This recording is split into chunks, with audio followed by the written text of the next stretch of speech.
ભાજપ નેતા અને રાજ્ય સરકારના મંત્રી કુંવરજી બાવળિયાની સ્પષ્ટતા। સુરેન્દ્રનગર લોકસભા બેઠક પર મારા નામની ચર્ચા માત્ર અફવા। મારા કોઈ શત્રુનું કૃત્ય હું નથી ઈચ્છતો લોકસભા લડવા। મેં તો અમારા હાઈકમાન્ડને પણ વિનંતી અને રિક્વેસ્ટ કરી હતી, મારી કોઈ લોકસભા લડવાની ઈચ્છા નથી।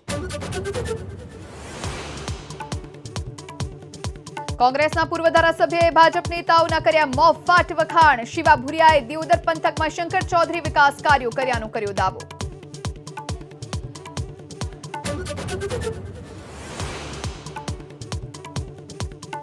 વ્યારા વિધાનસભાના આપ ઉમેદવારની ઘર વાપસી। આજે સુરતમાં બિપિન ચૌધરીએ પોતાના સમર્થકો સાથે કર્યા કેસરિયા। અગાઉ તાપી જિલ્લા ભાજપ સંગઠનના હતા પ્રમુખ।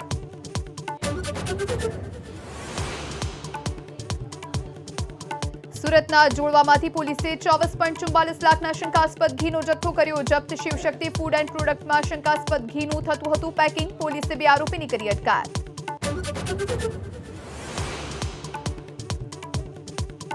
ભુજ ગાંધીધામમાં કોચિંગ ક્લાસીસ ફિટનેસ સેન્ટર્સ પર જીએસટીના દરોડા। રોકડ માફીની ઉઘરાણી અને બિનહિસાબી વ્યવહારો સામે કાર્યવાહી। આણંદ અંકલેશ્વર વડોદરામાં પણ કાર્યવાહી।